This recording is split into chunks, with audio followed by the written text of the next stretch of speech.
आप मुझे बताइए कि ये जो है निकट दृष्टि दोष में क्या लगता है, अवतल या उत्तल, या फिर दूर दृष्टि दोष में अवतल लेंस या उत्तल लेंस, साइड मिरर में अवतल दर्पण या उत्तल दर्पण। तो दर्पण हो या लेंस, कंफ्यूजन होता है हमेशा अवतल होगा या उत्तल होगा। परीक्षा में उदाहरण दिया रहता है कि इसमें किसका प्रयोग होगा, इस तरह का बहुत सारा होता है, सूक्ष्मदर्शी, टॉर्च, हेडलाइट, कैमरा, बहुत सारा होता है। और यहाँ पे कॉन्सेप्ट जानते हुए भी आप कंफ्यूज होते हैं कि अवतल मारे कि उत्तल मारे, और एक नंबर का बात रहता है, एक गलती एक नंबर गया आपका। और जो चीज आप पढ़े हुए हैं, फिर भी आप कॉन्सेप्ट तो पढ़े हैं आप क्लास में, फिर भी आपका गलती होगा, तो ये मैं नहीं चाहता हूँ। तो इसको सीखिए ट्रिक के माध्यम से। क्या चाहिए? ट्रिक, क्योंकि कॉन्सेप्ट आप पढ़ लिए हैं, वो कॉन्सेप्ट आपको कंफ्यूज कर रहा है, तो आज ट्रिक सीखिए। तो देखिए सबसे पहले कैसे करना है इसको। पहले इस दोनों को लेते हैं, तो निकट दृष्टि दोष और दूर दृष्टि दोष। इसमें कंफ्यूज तो दो ही चीज है, अवतल की उत्तल, अवतल की उत्तल। तो सबसे पहले देखिए, क्योंकि निकट दृष्टि दोष, दूर दृष्टि दोष, इसमें चश्मा लगता है, तो चश्मा से क्या होता है, आर पार दिखता है, तो दर्पण होने का सवाल ही नहीं होगा, तो लेंस होगा, या तो अवतल लेंस या तो उत्तल लेंस। देखिए जब भी आर पार देखने की बात होती है, कोई भी प्रकाश आर पार जा रहा है तो वो लेंस से ही जाएगा आर पार। दर्पण में तो प्रतिबिंब बनता है, मतलब उस चेहरा दिख जाता है आपका, तो दर्पण क्या करता है, आर पार नहीं करता है। या तो इसका अवतल लेंस होगा या तो उत्तल लेंस होगा, और कई बार ऑप्शन में भी लेंस ही रहता है, क्योंकि लेंस ही होगा। तो निकट, ये देखिए निकट क्या है, बड़ा शब्द है, निकट, निकट, और दूर छोटा सा शब्द है, तो निकट दृष्टि दोष हो जाता है अवतल दर्पण, और दूर दृष्टि दोष होता है उत्तल दर्पण। क्योंकि दूर क्या है, छोटा है, छोटा जाएगा छोटे के साथ, और बड़ा जाएगा बड़े के साथ। तो उम्मीद है आप ये ट्रिक सीख गए होंगे। अवतल दर्पण निकट दृष्टि दोष, उत्तल दर्पण दूर दृष्टि दोष। शब्द को देखिए, छोटा है तो छोटे के साथ जाएगा, बड़ा है तो बड़े के साथ जाएगा।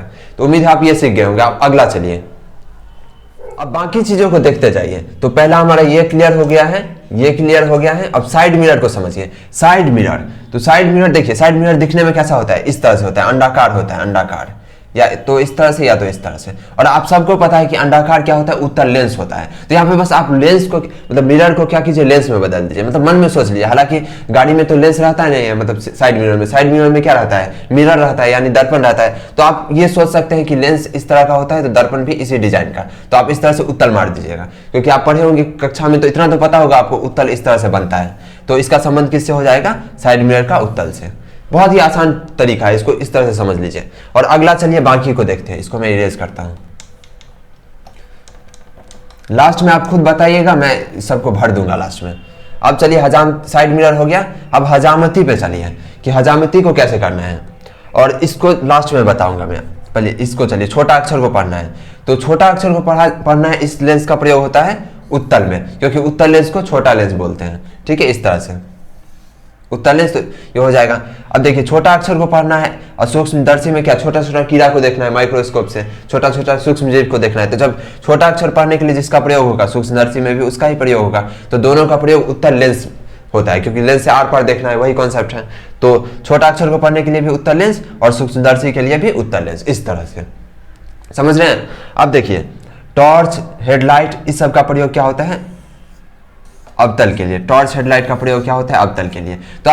तो आप इतना समझ लीजिए कि इसमें उत्तल लेंस हो गया। तो आप इतना तो दिमाग लगा ही सकते हैं कि इसमें एकदम जूम करके बड़ा नहीं देखा जाता है, इसमें क्या स्पष्ट, तो इस तरह से हो जाएगा अवतल लेंस। अब बच गया हजामती, इसको कैसे करना है ये समझ। तो देखिए हजामती के लिए क्या कर सकते हैं, आप कभी गए हैं हजामत, मतलब बाल कटवाने के लिए, तो वहां क्या रहता है, बड़ा बड़ा दर्पण रहता है, बड़ा बड़ा। तो इस तरह से बड़ा मतलब साइज में बड़ा। मैं आपको पहले ही बोल दिया हूँ कि बड़ा के लिए क्या, अवतल बड़ा अक्षर है, तो इसलिए क्या हो जाएगा, बड़ा। अब देखिए कॉन्सेप्ट तो आप पढ़ लिए हैं, कॉन्सेप्ट से तो आप कंफ्यूज हो जाइएगा, तो ट्रिक आजमा लीजिएगा। ट्रिक और कॉन्सेप्ट का मेल जोल से आपका सारा क्वेश्चन बन जाएगा। तो उम्मीद है आज के इस वीडियो में आपको एक बार, चलिए रिवीजन कर लेते हैं फटाफट। निकट दृष्टि दोष बड़ा सा अक्षर है, तो दोनों में से क्या होगा, बड़ा वाला होगा, यानी अवतल। दूर दृष्टि दोष उत्तल हो जाएगा, इस तरह से। साइड मिरर दिखने में साइड इस तरह से अंडाकार होता है, तो ये हो जाएगा उत्तल।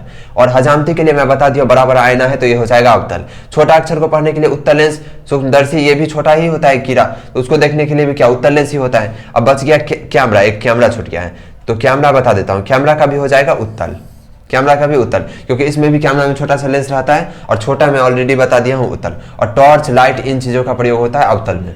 टॉर्च लाइट, इस अवतल का ज्यादा उदाहरण नहीं होता है, टॉर्च लाइट इसी तरह का होता है बस। तो ये हो गया अवतल। तो उम्मीद है आपको अच्छा लगा होगा। तो वीडियो को लाइक और चैनल को सब्सक्राइब जरूर कर दीजिए। धन्यवाद।